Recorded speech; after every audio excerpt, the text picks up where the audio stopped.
Fala galera, sejam todos muito bem-vindos aqui na coletiva do Juba Futebol.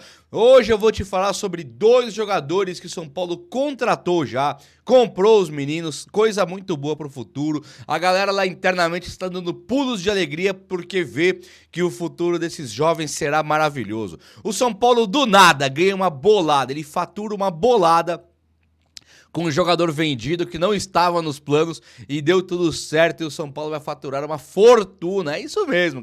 Além disso, eu quero falar com você sobre o Paul Fernandes, coisa muito interessante que eu acho que vale a pena nós debatermos aqui. O São Paulo teve treino e agora tem a quarta folga, eu quero te contar tudo o que está acontecendo no Tricolor Paulista. Então chega comigo aí, deixa esse like no vídeo para dar uma moral, posso contar contigo?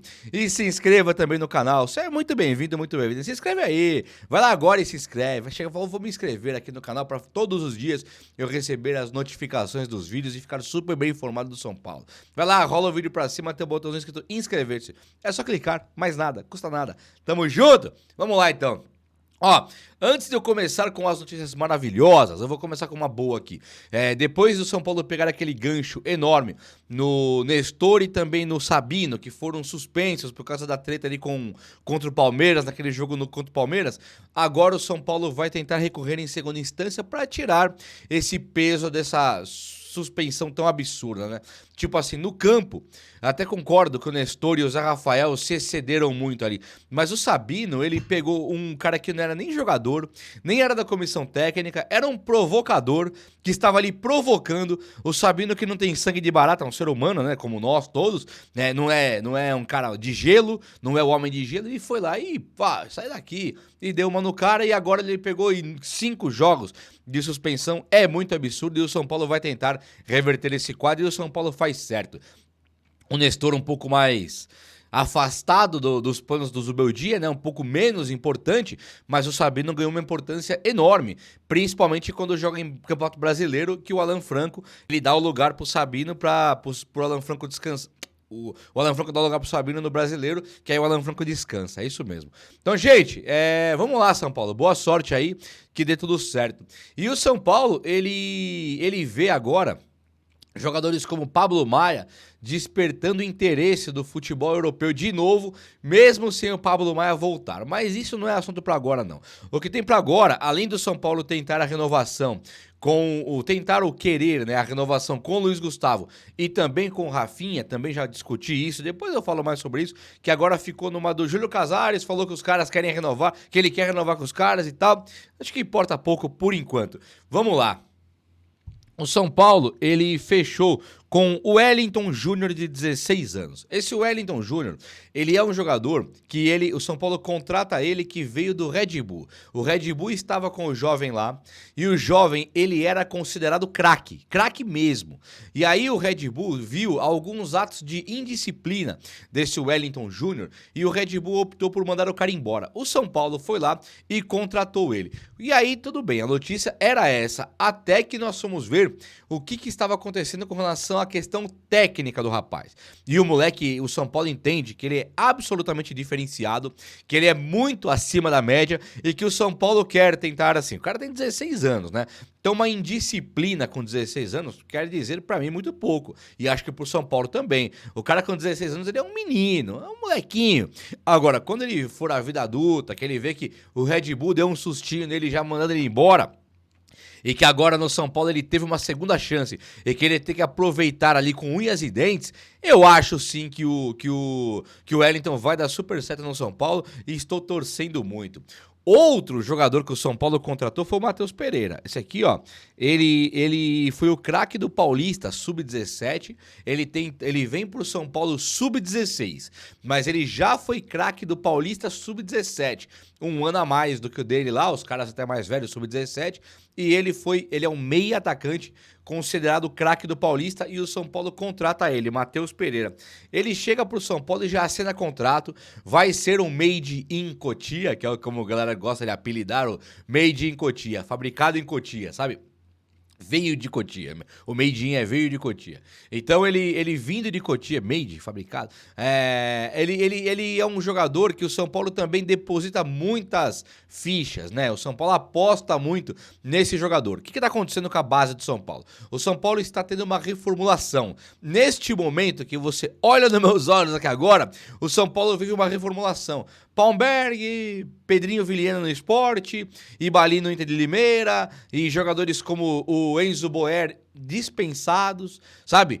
Thales Vander foi embora também para Portugal. O São Paulo perde Juan e Wellington, que eram até jogadores do time principal, do nada, e o São Paulo considera que precisa de uma reformulação e que só vai segurar jogadores extra classe para ficarem no time da base do São Paulo. Eu falei com você sobre isso. Tem lá, por exemplo, o Ferreira, que o São Paulo considera extra classe. Tem o Igor Felisberto, que o São Paulo considera excelente. Tem o Rian Francisco, que é considerado maravilhoso. Tem o lateral esquerdo Riquelme, que o São Paulo considera excelente de bola. No time principal tem o William Gomes e tem o Henrique Carmo, que já estão no principal e são absolutamente diferenciados para os padrões da base, e no principal o William Gomes já se mostra um cara absolutamente importante. E agora com as compras do Wellington Júnior e também do Matheus Pereira, o São Paulo tem entendido que a reformulação é necessária e que agora o São Paulo está só ficando com jogadores totalmente diferenciados. Gente, eu não sei vocês, mas eu, que a princípio fiquei bastante preocupado, bastante incrédulo, eu falei, caramba, o Palmberg eu esperava no time principal, o Rodriguinho, Pedrinho Vilhena, principalmente o Ibali, principalmente o Enzo Boer. Do nada os caras foram todos embora, todos, alguma coisa está errada. Quando que errou? Quando tentou formar os caras e formou de maneira incompleta? Ou quando manda embora do nada, perdendo dinheiro, fazendo parecer que Cotia pouco importa? Enfim, o São Paulo não fica dormindo no ponto, não atrasou em nada, ele já faz uma reformulação enorme na equipe de base, nos meninos de Cotia, o que sempre foi ali a salvação do São Paulo, que não virou SAF. Muitos times por aí quebraram, muitos times tiveram que ter a Leila Pereira da vida ou MRV, igual o Atlético Mineiro, para poder ter grana.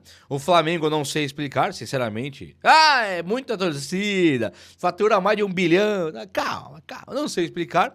E aí você tem aí o São Paulo, que é um dos times que bate de frente com Textor, com MRV, com Leila Pereira, e o time não tem nenhum aporte financeiro, não tem nenhum padrinho, não tem nenhum bambambam aí do bilionário dando dinheiro.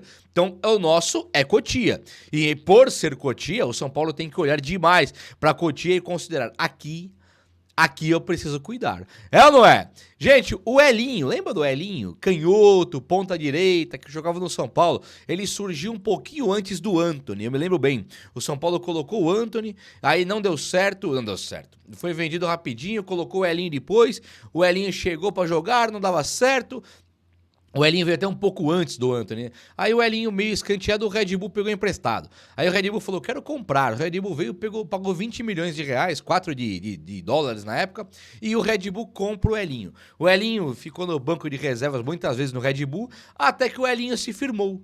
O Elinho se firmou principalmente na temporada passada e nessa aqui muito mais. O Elinho estava sendo artilheiro do brasileiro no Red Bull nesse ano aqui e o Elinho vai lá pro Toluca do México. Olha só, o Toluca do México vai pagar uma baita grana no Elinho.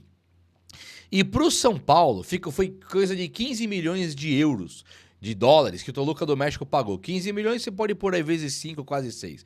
15, 30, 60... E aí você puxa aqui para mais 60, põe 75. Só que o São Paulo, ele tinha 35% do valor total. Então, quando o São Paulo vendeu o Elinho pro Red Bull, o São Paulo falou, beleza, eu vendo. Vendo por só 20 milhões, mas eu quero ficar com 35% dele. O Red Bull aceitou. E aí o São Paulo, ficando com esses 35%, o São Paulo fatura 29 milhões e 400. Os 35% dá 29 milhões e 400. É muita grana. E aí, do nada, o São Paulo tem mais aquele mecanismo do time formador, sabe? E esse clube formador, o São Paulo fatura mais 2 milhões e pouco, dá um total de 32 milhões de reais pelo Elinho. Os 20 que nós vendemos eles pro Red Bull e mais os 32, o São Paulo fatura 52 milhões na totalidade pelo Elinho. E aqui eu acho que é uma venda excelente. Porque o Beraldo, que foi a maior venda dos últimos tempos, tirando o Antony, né? O Beraldo, que foi a maior venda que o São Paulo fez pro Paris, o Beraldo rendeu 100 milhões. E o Beraldo, ele era titular do São Paulo, titular da seleção brasileira, titular do Paris Saint-Germain. Você fala, caramba, que cara diferenciado. O Elinho, ele era banco do São Paulo. E o São Paulo fatura com o Elinho sem ter que vender, né? O São Paulo não teve que vender ele pro Toluca. O São Paulo vendeu ele aqui e aí ganhou e ganha de novo agora com o Red Bull trabalhando o nome do Elinho, trabalhando a imagem do Elinho, o Red Bull negociando com o Toluca. O São Paulo fatura mais 32, totalizando 52 milhões de reais. Eu acho que é uma venda excelente e formidável. Você não acha? Ficou top, né? Gostei. Parabéns aí ao Red Bull, parabéns ao São Paulo, bela venda. Gente, olha só que caso difícil aqui. O Paul Fernandes, lembra do Paul Fernandes? Jogador do Boca Juniors, que o Zubeldia até teria ligado pra ele vir pro São Paulo e tal. O Paul Fernandes acaba fechando com o time do Fortaleza. Fechou com o Fortaleza, assinou pré-contrato. O Boca estava mesmo irredutível para liberar o Paul Fernandes agora para qualquer um que quisesse levar de graça. O Boca segura, ele fecha o pré-contrato. Nós estamos aqui em 8 de setembro. Quando der setembro, outubro, novembro, dezembro, acabou. Já 3 mesezinhos.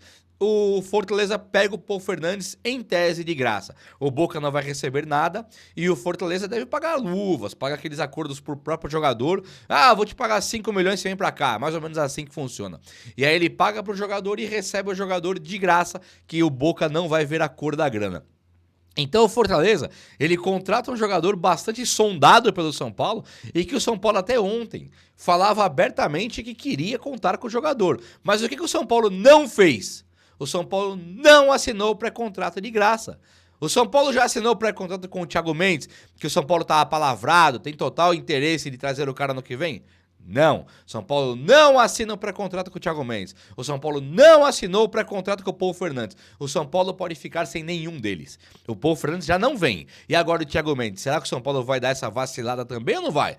Porque o São Paulo vacilou. Olha aí o time inglês lá que levou o Wellington e também o Juan.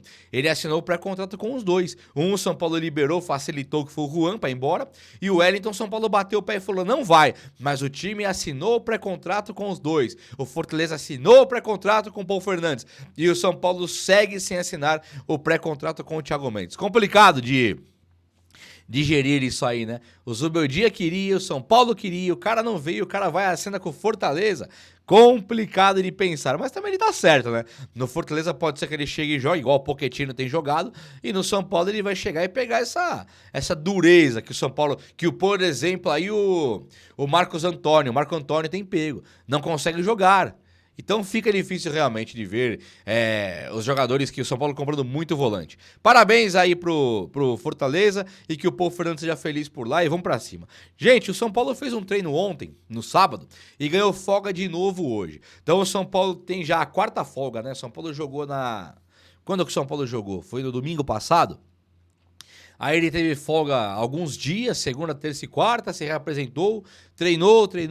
Ontem ele faz o último treino e hoje descansa de novo. Ele descansar agora é muito importante, porque amanhã todo mundo se representa na segunda-feira para preparação para o jogo contra o Atlético Mineiro, que vai ser lá na Arena MRV, em Minas Gerais, onde o São Paulo começa o jogo já tendo perdido no Morumbi por 1-0. Então o São Paulo vai ter a maior prova de fogo do ano, vai ser agora. A maior batalha que o São Paulo vai travar vai ser agora e nós vamos conseguir entender bem qual que é a do Zubeldia, né? Onde ele pode chegar, se o resultado aqui no Morumbi, aquele revés, aquele resultado péssimo contra o Atlético foi um acaso, ou se o São Paulo, ele era um fogo de palha que começa muito bem e do nada ele dá aquela apagada. Tomara que não, né? Tô muito empolgado com esse jogo, quero muito ver o que vai acontecer. E você? Fala comigo aí, o vídeo de hoje foi esse, espero muito que você tenha gostado. Se gostou, deixa esse likeão aí, tamo junto. Um abraço, meus amigos, até a próxima, valeu!